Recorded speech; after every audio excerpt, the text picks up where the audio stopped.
Hello, everyone. Today, we're going to witness something simple and staggering unfold in a place we all know too well, a quiet suburban bank. 9:14 a.m., gray linoleum floor, humming ceiling lights, two people in line. Nothing explosive, no shouting, no breaking glass. Just a man standing still while the system quietly erases him. He's not dramatic. That's not his style. His back is straight shoulders, square, not stiff, not showy. Just a man with habits carved from years of routine. He's wearing a clean shirt, a battered leather belt, and boots that still look polished no matter what. He hands over his ID and bank card like he always does. The teller looks down, types frowns, types again. Her fingers hesitate. "I'm sorry, sir," she says, avoiding eye contact. "It looks like your account's been frozen. This is not a misunderstanding. This is the message. So, before you get too comfortable, take a moment to like the video and subscribe, but only if you really like what I'm doing here. Also, I'd love to know what time is it where you are, and where are you watching from. Now, let's get started." He blinks once. No reaction. Just a quiet breath. "What do you mean, frozen?" he asks, voice even. No edge, no panic. The teller stammers. I'm not sure. I can ask someone to come speak with you." He nods once. Slowly. Moves to the side. The bank isn't crowded. Just three people behind him in line, all trying not to stare. Someone coughs. The TV above the teller's desk shows muted footage of traffic on I-95. A baby on a poster behind him is smiling at a cartoon piggy bank. Everything feels like it's happening underwater. After 5 minutes of whispered hallway discussions, and an assistant manager who looks like she hasn't had her coffee yet, they confirm, yes, the account is frozen. No, they can't say why. Yes, it happens. No, there's nothing they can do. Someone will look into it. He asks for the branch manager. She's in a meeting. "Then I'll wait," he says. Calm. Calm in the way that only comes from years of being trained to stay calm while things break around you. They offer him a chair. He stands. Here's the thing, he doesn't look like a problem. He doesn't raise his voice, doesn't throw a fit. That's what makes it worse. He looks like exactly what he is. Someone who planned ahead, paid his dues, and trusted the system to hold up its end.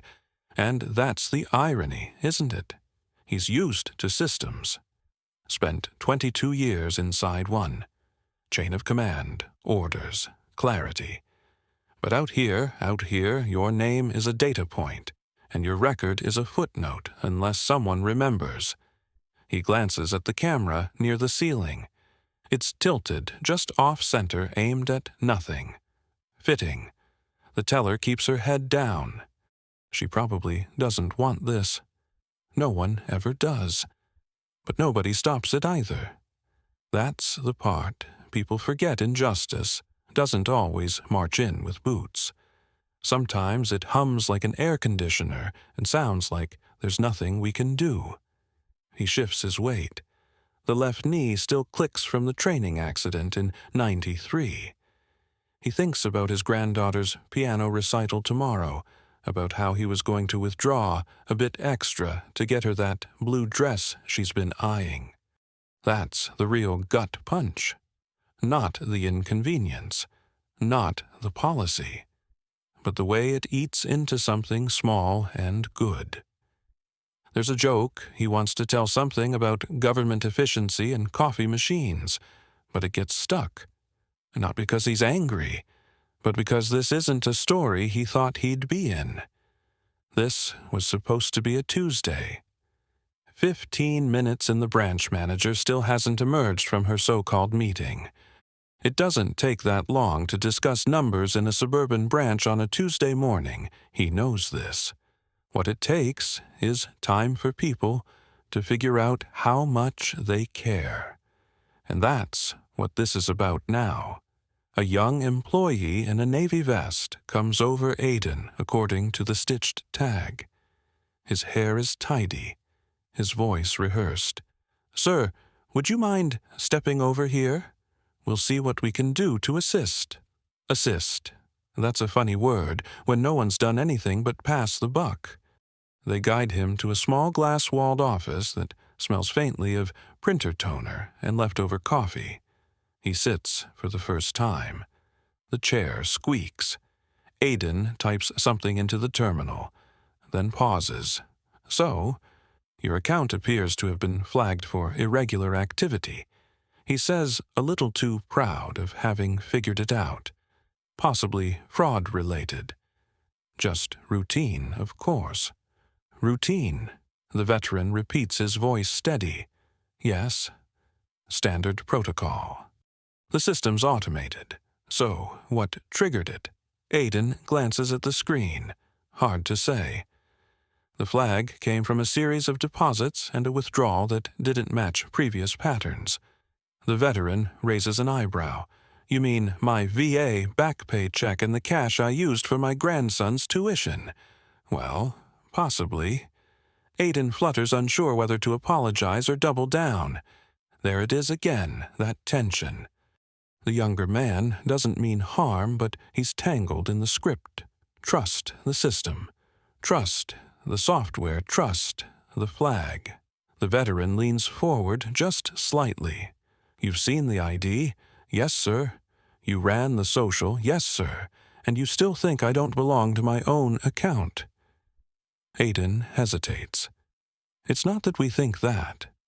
It's that the software needs to be cleared manually. We need higher authorization."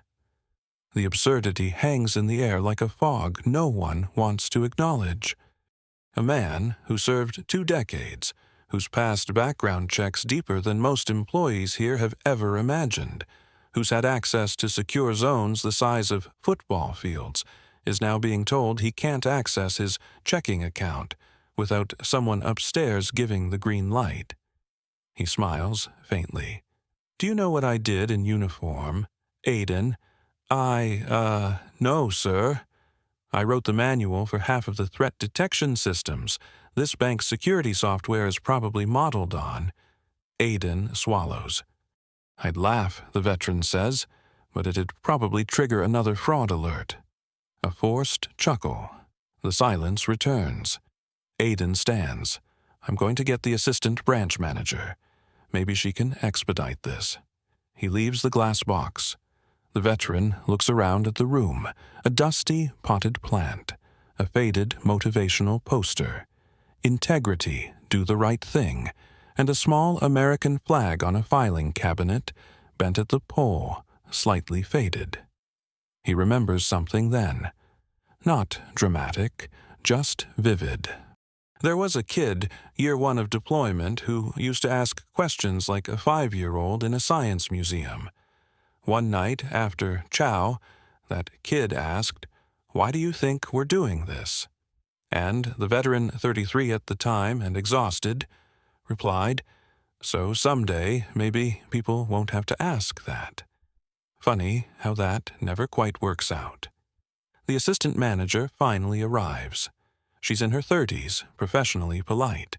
She's holding a clipboard like it's a shield.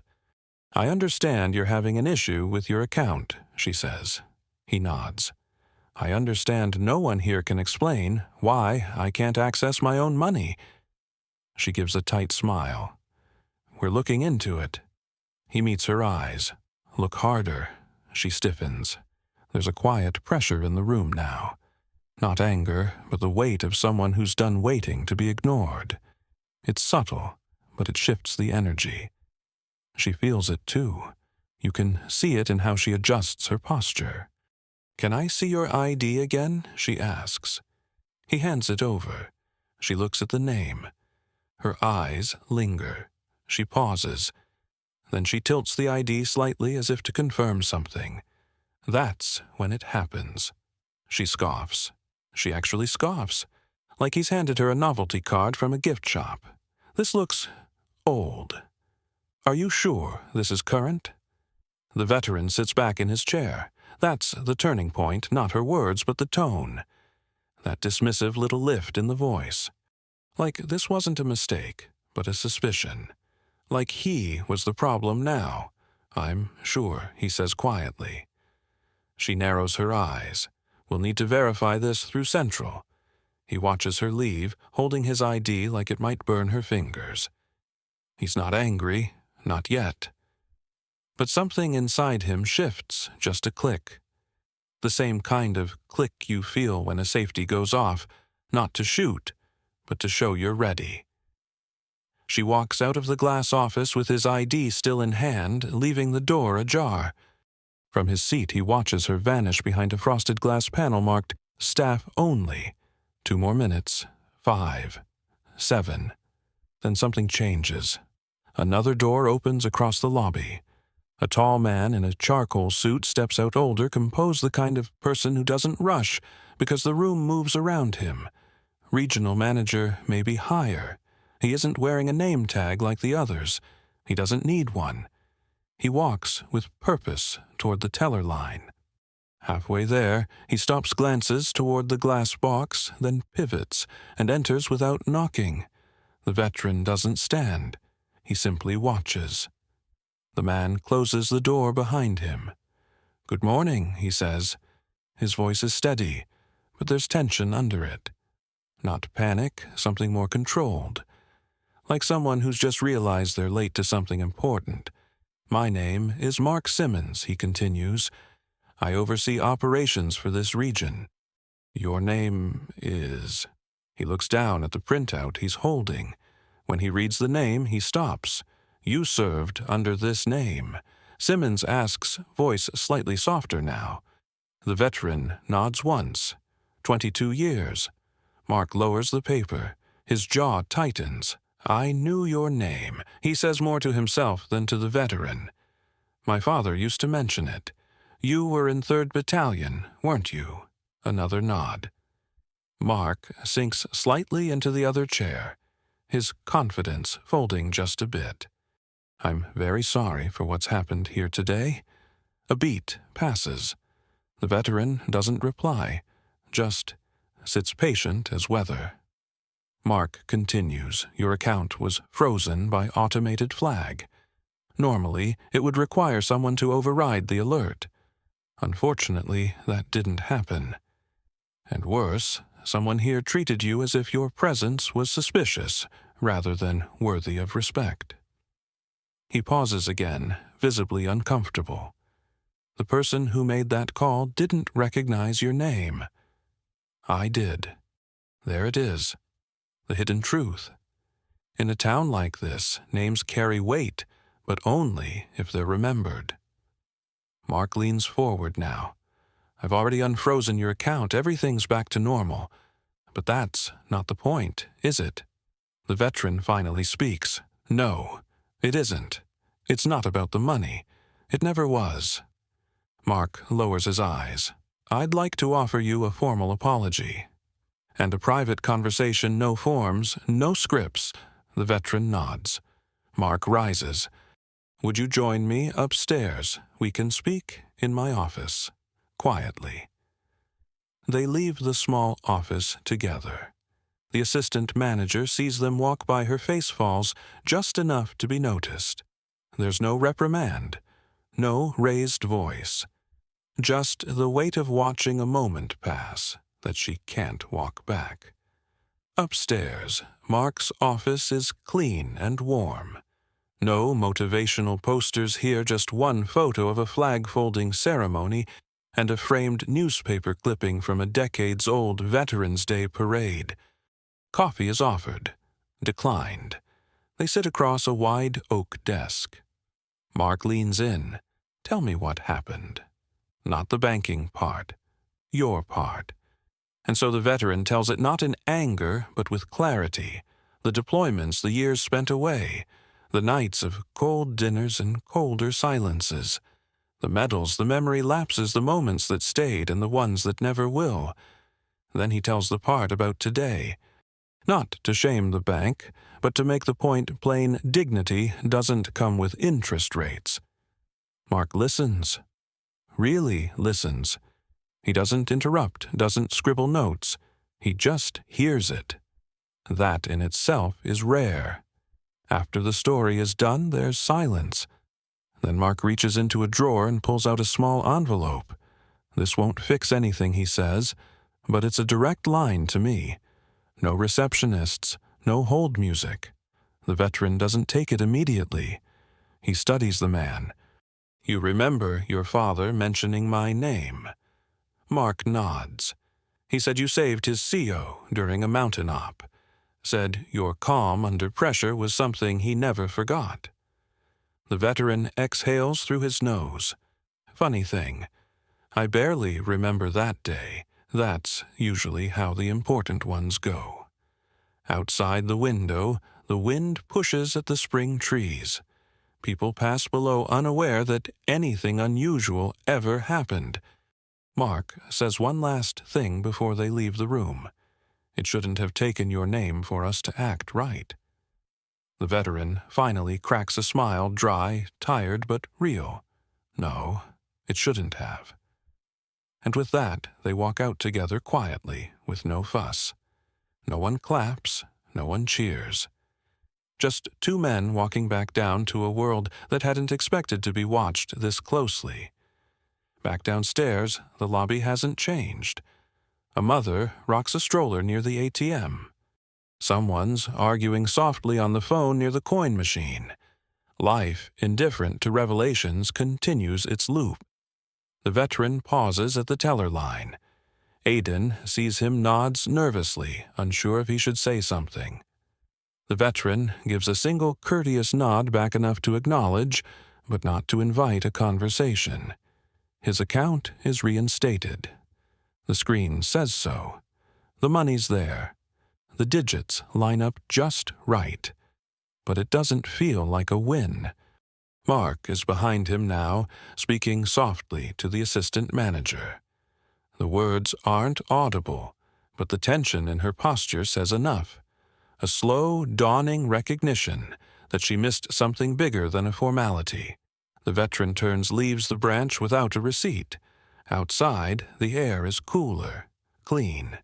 His truck is still in the far corner of the lot under a crooked tree that lost half its leaves too early. The kind of detail most people ignore unless they're used to observing.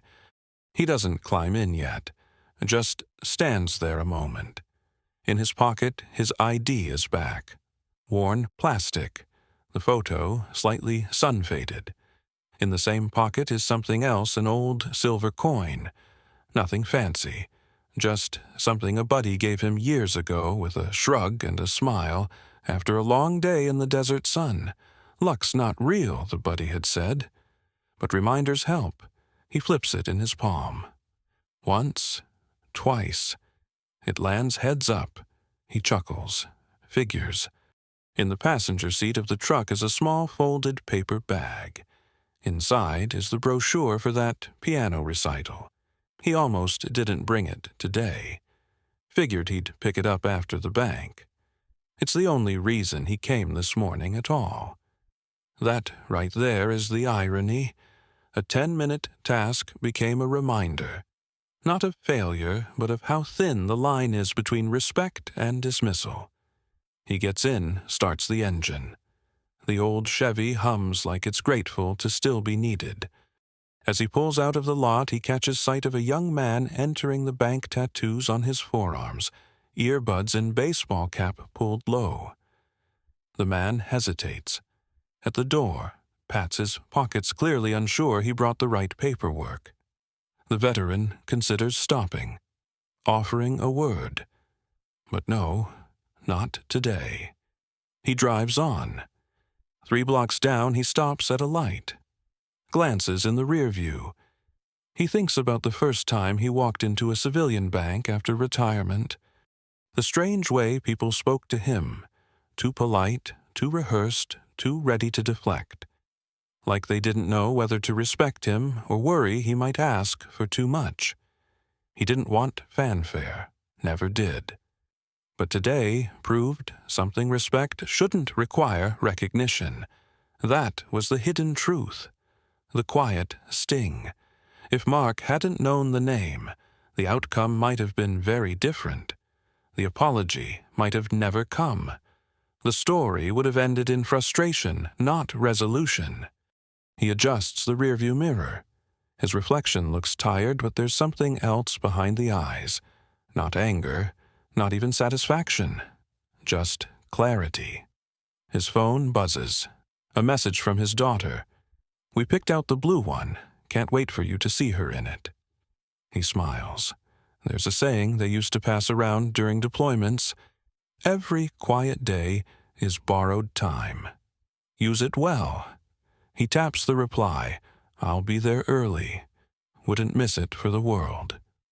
The light turns green. That evening, the piano recital is held in the auditorium of the local high school, one of those multi-purpose rooms with folding chairs, faded banners, and squeaky floorboards. The kind of place where memories aren't just made, but layered over years like coats of paint. He finds a seat near the back. Not because he wants to be hidden, but because it's a habit. Observe, don't distract. Besides, from here, he can see the whole room. The small, nervous performers, the proud parents, the volunteer handing out programs with slightly too much gusto. The stage lights flicker once then come to life. A hush falls. His granddaughter's name is fourth on the list. He folds the program quietly and rests it in his lap. She walks out, blue dress, swaying nervous energy bundled into her tiny shoulders. She sits, adjusts the bench, then looks into the audience. Their eyes meet for just a moment. She smiles. The first notes she plays are soft and halting, uncertain, like a voice finding itself. But soon it steadies. The room fills with something tender and surprising, a song that's been practiced in bedrooms and living rooms for weeks, now blooming here under the lights. He closes his eyes. Lets it wash over him. Earlier today, he was treated like a variable in an equation that didn't compute. Now, here he is, simply Grandpa. Nothing more. Nothing less. After she finishes, there's applause, not wild, but warm. She curtsies, bows, runs off the stage with cheeks flushed and eyes sparkling. He remains still. The applause fades. Another child is announced. Life flows forward. It's a funny thing how a day that begins in silence and suspicion can end in music and grace. Not because everything was fixed, but because something was remembered. He thinks again of Mark's words. It shouldn't have taken your name for us to act right. And he knows that Mark was right. But also that most people won't say it out loud. Later, as they all file out into the parking lot, the veteran lingers. He doesn't say much, just hugs his granddaughter gently and tells her she played like a star. She beams, then skips ahead with her cousins already talking about snacks. His daughter falls into step beside him. Everything go okay at the bank? He considers lying, but doesn't. They tried to forget who I was. Someone else reminded them. She nods slowly, understanding more than she says. Glad they remembered. They walk together in silence for a while. The air is cool now, quiet. He notices how the shadows stretch longer in the parking lot than they did in the bank lobby. And somehow they feel softer. When they reach the car, his daughter hands him a folded piece of paper. She drew this for you. It's a crayon drawing him and her at the recital stick figures, with smiles too wide for their heads. At the bottom, me and Grandpa. The best day. He slips it into his shirt pocket. The irony isn't lost on him. Earlier, a stranger dismissed his ID as outdated. But here, this drawing this laughably unrealistic piece of folded joy is the truest proof of identity he's held all day. and that's enough.